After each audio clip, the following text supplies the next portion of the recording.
What's up guys, Xin Zhao here. Today we're back again, and in this video we're going to be playing some Xin Zhao in the jungle. So I know that I uploaded a Xin Zhao match about a week ago or so, but I thought I'd upload this specific Xin Zhao match just because of what happens in it that makes it pretty special. And it's really not the Xin Zhao gameplay that I want to show off in this match, it's more so just the decision making and how to play a certain play style that we're going to see as this match goes on. But to start off with, I'm getting a good warding on their blue buff, and now it looks like the carries are starting to poke at each other. So our Galio is actually rotating down. I don't think they see Galio over there, but Leona engages. But actually Galio gets a really good wraparound behind him and looking to get some engages on. Let's see if we can get the Varus, and we did get the first blood there, which is good. And that was really just good awareness by Galio and being able to rotate faster. But now Galio's heading back to lane, but notice what I see here. I see that the Yasuos are actually level 2 over here compared to our Galio that's level 1. So I tried to ping that out to tell him to be a bit careful or maybe take the long way around. Just because the Yasuo got the entire first wave while the Galio rotated, so he did fall behind a level. But I see the Yi's ganking the top side, and looks like he's going to be able to pick up this Wukong here. And he does get that kill, but now that Master Yi went for that gank on that top side over there, I pretty much know what his rotation is going to be just because he went for that top side gank. He's likely only going to clear his red side jungle and then go to top scuttle. So now I pretty much just know his pathing, and he's going to end up at that top scuttle. So my choices are either contest him at that top scuttle or just go for the bot side scuttle freely and not have to worry about any fights. And I'm pretty sure I decide to just go for this bot side scuttle over here, just because I'm pretty comfortable with taking a fight on this bot side of the map. Since I know that everybody burned flash down here, both the enemy champs burned flash at that level 1 fight. So if anybody does try and contest me from their bot side, then I can easily kill him, most likely, just because they don't have much escape. Plus our bot side is the priority and the advantage. You can kind of see their positioning. If a fight breaks out at that river over there, my bot duo will definitely be able to rotate first. And you can see that's actually why I go for this invade here. So notice what my bot lane can do over here just because they have such good priority. They're able to literally rotate and just cover for me completely in case anybody tries to rotate. So I'm able to pick up this blue buff, and at this point I'm pretty sure the Master Yi is doing the exact same thing on my side of the map, just because it's very similar but on the top side. So I'm pretty sure he's on my blue buff, and you can see Wukong is going to check it out right now, and he is on my blue. So now, backing off for this fight, I actually see this Yasuo starting to rotate, and that's CC, and we're able to take him down. And actually, one of my favorite things to do when I'm playing with a Galio is force these fights in the middle river area along where the scuttle crabs spawn. Just because Galio is such a good early game skirmisher with all of his taunts and knockups, he just provides so much value in these fights. And that's really why I like playing on the side of a Galio.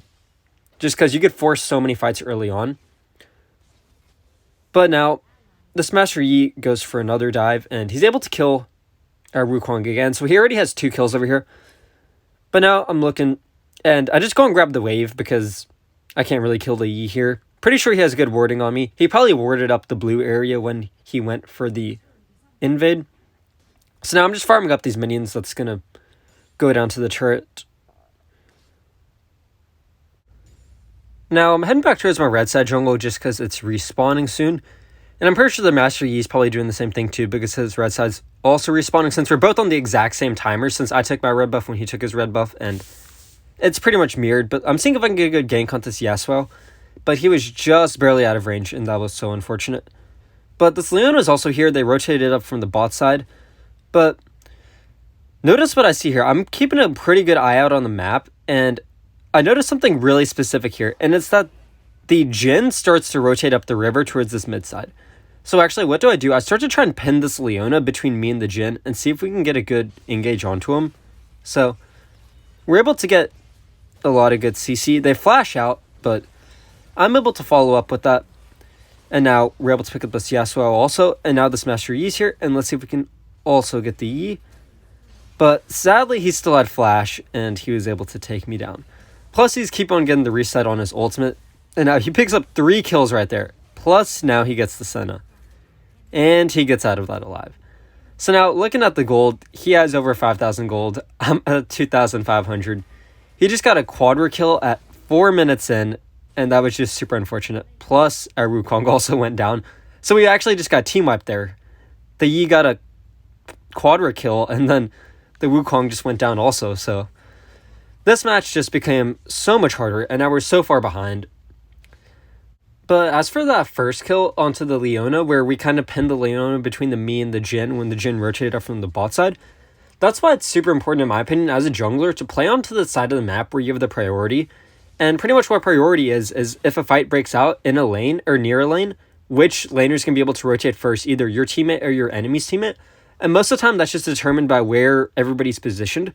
So for instance, if you look at our bot side right now, our teammates have priority because look at how far up they're pushed. So now if a fight breaks out like over here, my teammates are able to rotate first. So we're able to pick up the Leona because of that. But now this Master Yi is here and he picks up another 2 kills. So now he already has 8 kills at 5 minutes or 5 minutes. And it's not looking too good. So now they're going to get the dragon here. And I choose not to go for the steal because I also do not need to die. We really cannot feed this Master Yi anymore just because he already has so much gold. And feeding him more is not the move. Now, I'm pretty sure they're going to play for this Herald. You could see him kind of all start to rotate up the map towards the objective. But I can't really contest, so I kind of just hang back a bit, taking my jungle instead.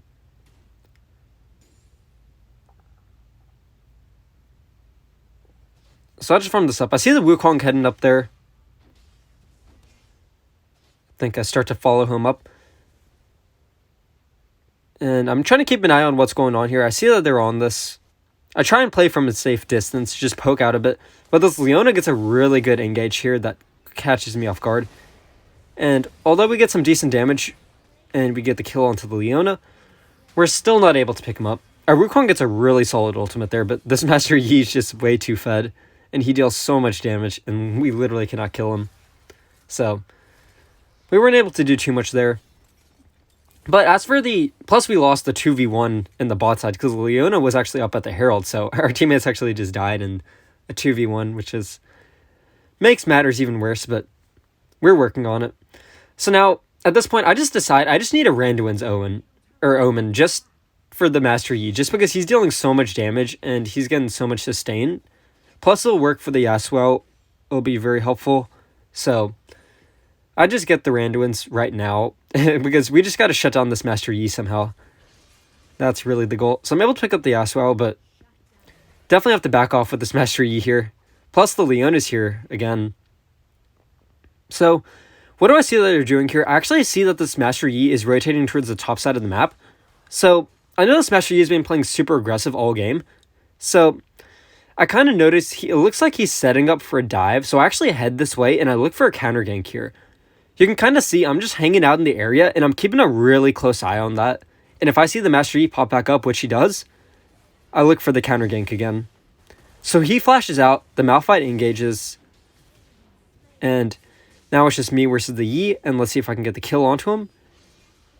And notice what I'm doing a lot is I'm trying to play around my abilities, not the auto attacks, because if I actually played it auto attack, the Master Yi's auto attacks do so much more damage than me, just because he has so much more items, plus with his ultimate and everything, he just deals more damage and has more attack speed.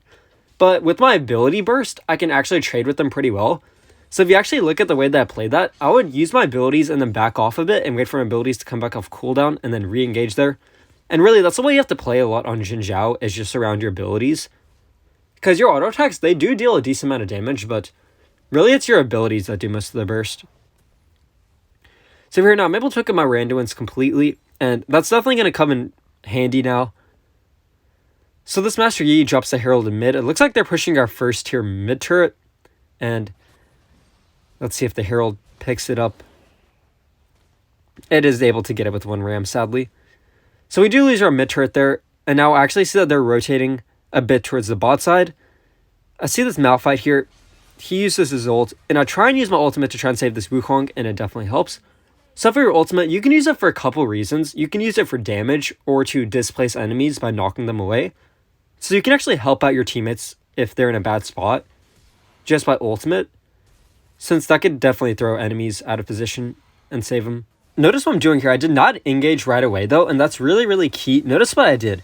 I waited for the Galio to get in position to engage because it's a really big part of when you're falling behind and you don't have as much damage as the enemy and you can't tank up as much, is you really need to work as a team super well. So if I engage by myself, you can kind of see when I first arrived at that bot side, I wasn't really in a good position, and I could have looked for the engage, but I know my teammates were not in position to go for any kind of follow-up.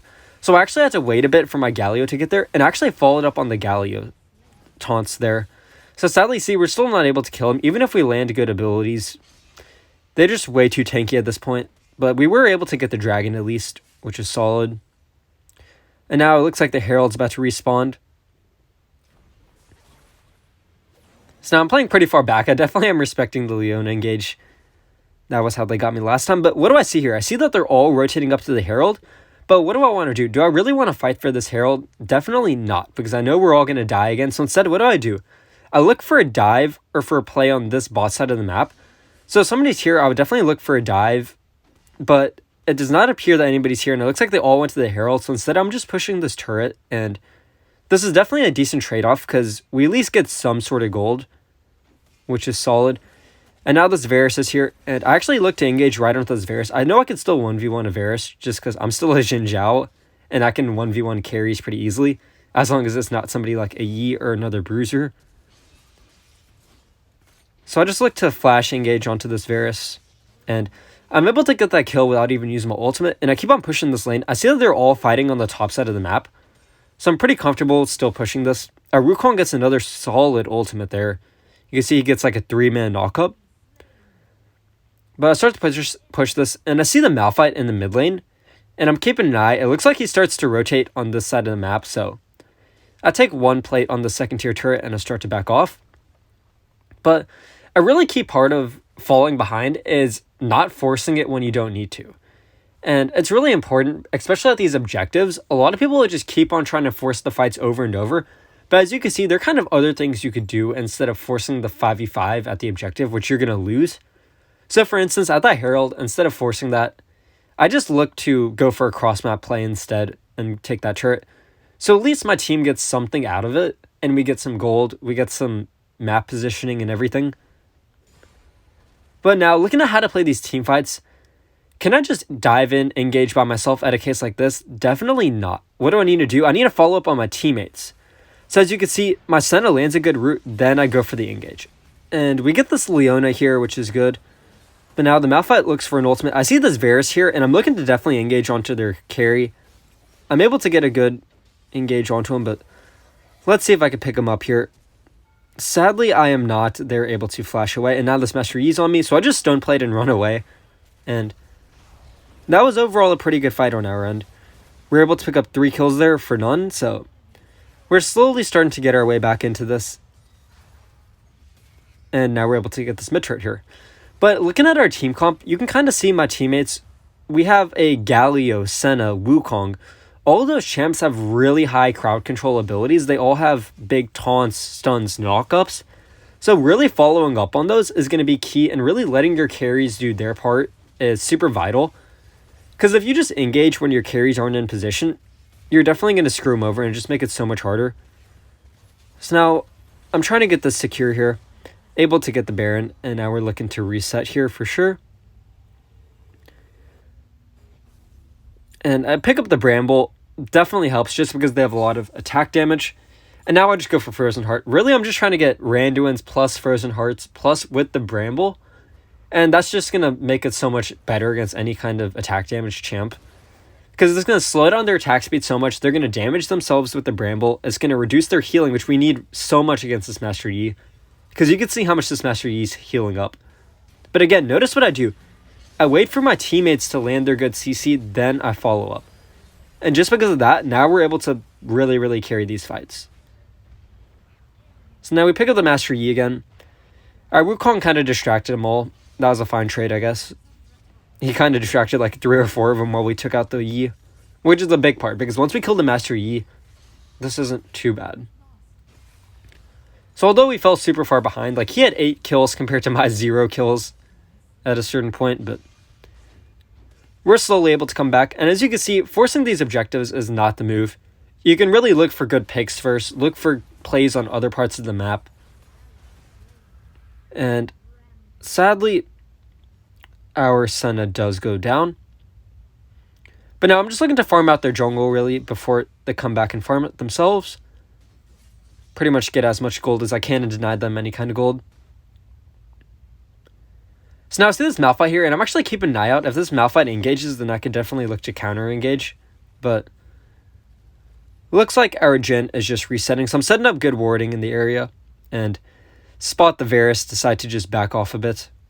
Or actually, no, I see the Wukong coming here, and I decide to engage. Never mind. The Varus flashes that. We have the buffed Baron minions also, so that definitely helps. Somehow that second ability did not hit the Malphite, although it looked like it was right on top of him. So that was a bit unfortunate. But now look at all this CC. We're able to just chain stun him over and over pretty much. And really staggering your crowd control also is really, really key. Because something to note is that crowd controls do not stack on top of each other. So for instance, if the Galio taunts him and then I knock him up right away at the exact same time, they aren't going to stack on top of each other. Instead, those are like really valuable seconds that are wasted of any kind of CC. So instead, you want to wait, for instance, for the Galio taunt to end before you use your knockup or something like that. And we'll see that actually in my next video. I'm going to upload a Rammus video in a couple days. Back to that, I still have my Guardian Angel, so I just try and kill this Varus here, see if I can get a good engage onto him. And we are able to pick him up, which is good, and now we're looking for the end. If you watch my Rammus video, that's going to be coming out in a couple of days, I really emphasize staggering your crowd control, because Rammus, you have your knockup from your first ability, your taunt from your third ability. Plus, if you pair that with your teammate, you can really just lock up people for days. And that's one thing that makes Rammus so strong. So sadly, we were not able to end there. But now, I try to get onto this Master Yi here. See if we can pick him up. Sadly, we were not able to. So, start to back off a bit. Looks like the Senna's might go down. But again, I see this Galio engage, and I see him land that taunt, and now I follow up. And that's actually really key as a bruiser in general, or any kind of melee, is learn how to play around your other champs, your other carries, your other crowd control teammates. Because that can be a complete game changer. I actually forget I did not have Guardian Angel. I thought I had Guardian Angel up still, and I forgot I had burned it earlier. So I actually overextend a bit, and then I realized I don't have it anymore. But this Jhin is chunking down this Leona. That does so much damage. Oh my gosh. But now we're in a way better spot. And you can see if you just play the match patiently, just because you fall behind at the beginning doesn't mean you have to throw it or force everything. Playing it slow and steady into your win condition can definitely be a game changer. So now we got the bot side siege turret, which is really important. And the reason why getting that bot side inhibitor turret is super important is just because now that we got that bot side turret, if you notice which side of the map the Baron is on the top side of the map. So with that bot side inhibitor turret down, now that bot lane is always going to be pushing into him. So without always pushing into him, somebody's always going to have to be clearing that lane. So you could force a pretty good 5v4 at Baron or catch him out of position pretty easily. But now, the next dragon is spawning, and I'm saying we should probably group around it. They overextend a bit. And again, notice what I'm talking about. Just staggering the CC and really following up on your teammates' engages. It's really important to keep track of. And a big misconception that a lot of people have is that you have to engage right away. And really, you could just let your range champs... So, for instance, you could let your Senna, who else is on my team even? Do we even have any other range champs? Oh, Senna, Jhin. You can let your Senna, Jhin, etc. just keep on poking him down, and then when you finally find a good opportunity, then engage. But anyways, that's going to be it for this video. I hope y'all enjoyed, learned something new. Make sure to like and subscribe if you did. Comment down below. And that's going to be it, and I'll see y'all in the next video.